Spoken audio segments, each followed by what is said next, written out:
Hi guys, welcome back to Tamizha. நிறையா பேர் என்கிட்ட கேட்டுகிட்டே இருந்தீங்க, க்ரீன் லைனை ஏன் ஃபிக்ஸ் பண்ண முடியாதுன்னு சொல்கிறீங்க, க்ரீன் லைன் ஃபிக்ஸ் பண்ண முடியுமா, லைன் இஷ்யூ சரியாகுமா நிறையா பேர் கேட்குறீங்க. ஸோ இந்த வீடியோவில் நான் லைன் இஷ்யூ சரியாகுமா ஆகாதா, சில டிஸ்பிளே சரியாகும், சில டிஸ்பிளே சரியாகாது, அது என்னென்ன, ஏன் லைன் வருது, எப்படி லைன் வருது, இதெல்லாம் நான் எக்ஸ்பிளைன் பண்ணுறேன். ஸோ வீடியோவை ஸ்கிப் பண்ணாமல் ஃபுல்லாக பாருங்கள். So display green, red, blue இந்த 3 கலரில் தான் ஒர்க் ஆகுதுன்னு உங்கள் எல்லாருக்கும் தெரியும். இருந்தாலும் நான் ஜூம் பண்ணி காட்டுறேன், தெரியாதவங்க தெரிஞ்சுக்கோங்க. ஸோ 3 லைட் எரியுது பார்த்தீங்களா, 3 கலரில் லைட் எரியுதில்ல, இதில் தான் இதோடைய கலரில் இருக்கக்கூடிய என்ன சொல்கிறது, இந்த கலருக்கு எவ்வளோ பவர் கொடுக்கணும் அப்படிங்கிறத ப்ரோக்ராம் பண்ணி அனுப்பி அந்த கலர் மாறுறது தான் உங்களுக்கு பிக்சராக தெரியுது. இதுதான் பிக்சல்னு சொல்லுவோம். பாருங்கள், ஒயிட் கலரில் தெரியுதுன்னா 3 கலர் லைட்டும் எரியும். ஓகே, இப்போது டிஸ்பிளேக்கு வருவோம். என்கிட்ட 3 டிஸ்பிளே இருக்குது, 2 எல்இடி, ஒரு ஓஎல்இடி. ஓகே, இப்போ 3 டிஸ்பிளே எடுத்து வச்சுருக்கேன் இல்லைங்களா. இதில் இது பேப்பர் எல்இடி, மற்ற 2ம் எல்இடி. இது OnePlus 7 Pro உடையது. ஸோ இதில் தான் லைன் வந்ததுன்னா சரி பண்ணுறது கஷ்டம். இதில் சரி பண்ணிக்கலாம். இது சாம்சங் A70 இது சாம்சங் A50 ரைட் சைடு இருக்க 2லேயுமே லைன் வந்ததுன்னா சரி பண்ணிக்கலாம். அது 2ம் எல்இடி. பட் இந்த பேப்பர் எல்இடியை சரி பண்ணுறது கொஞ்சம் கஷ்டம், ரெடி ஆகாதுன்னு கூட சொல்லலாம். ஏன்னா அங்கே ஒரு ஐசி தெரியுது இல்லைங்களா, ஒரு ஐசி தெரியுது இல்லைங்களா டிஸ்பிளேயில், கிறிஸ்டல் கலரில். அந்த ஐசியில் ப்ராப்ளம் இல்லை, அதுக்கு மேலே இருக்கிற சர்க்யூட் போகிற லைனில் எதுவும் ப்ராப்ளம்னா லைன் வரும். ஸோ அப்படி லைன் வரும்போது சரி பண்ண முடியாது. இப்போது கனெக்டருக்குள்ளே ப்ரோக்ராமான அந்த பவர் உள்ளே போய் ஐசியிலேருந்து அந்த ஐசிக்கு போய் இந்த பிளாக் கலர் ஐசியிலேருந்து ஸ்ட்ரிப் வழியாக உள்ளே போய் டிஸ்பிளேக்குள்ளே போகுது.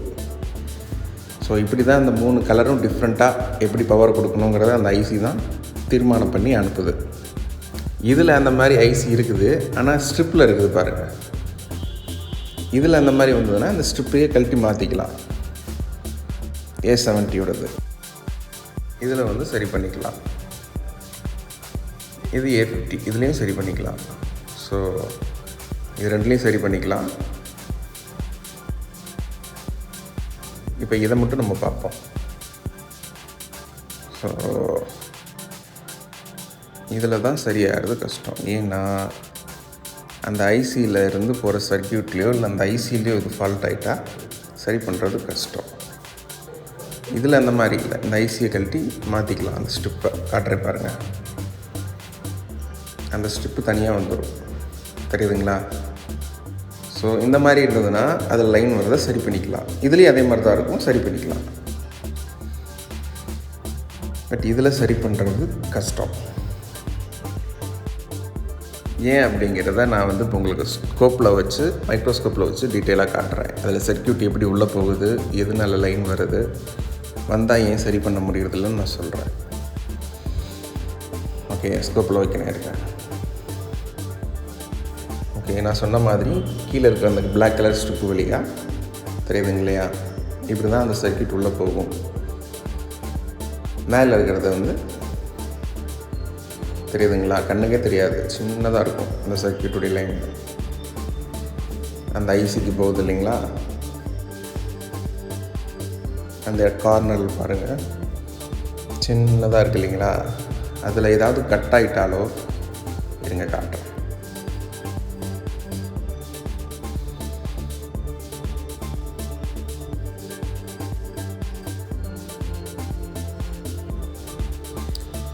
நிமிஷம்.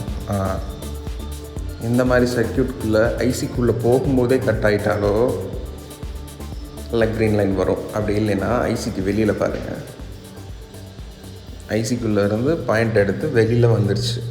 இதெல்லாம் சர்க்யூட்டு. அந்த 3 கலர் லைட்டும் எப்படி எரியணுங்கிறது இங்கே தான், அது இங்கே அதுக்கு லைன் போகுது, பவர் போகுது. ஸோ இந்த இடத்துல ஏதாவது ஷார்ட் ஆகிடுச்சு, க்ரீன் கலர் லைட்டு மட்டும் எரியறதுக்கு ஏற்ற மாதிரி வந்துருச்சு, இல்லை பிங்க் கலர் லைனுக்கு ஏற்ற மாதிரி வந்துருச்சு, ஷார்ட் ஆகிடும் இல்லை கட் ஆகிடும். அதனால கூட அந்த க்ரீன் லைன் வரும். ஸோ இது பண்ணுறது கஷ்டம், தெரியுதுங்களா? இப்போ இந்த ஸ்ட்ரிப்பில் இஷ்யூன்னா சரி பண்ணிக்கலாம். அதுவே இந்த ஐசி மேலே இருக்க அந்த டிஸ்பிளேல இஷ்யூன்னா சரி பண்ண முடியாது. ஸ்ட்ரிப்பில் இஷ்யூன்னா தண்ணி பட்டிருக்கும், இல்லை கட்டாக இருக்கும், இல்லை கீழே போட்டனால எதாவது டேமேஜ் ஆகிருக்கும். அப்படி இருக்கும்போது ஸ்ட்ரிப்பில் இஷ்யூ இருந்ததுன்னா மாற்றி சரி பண்ணிக்கலாம்.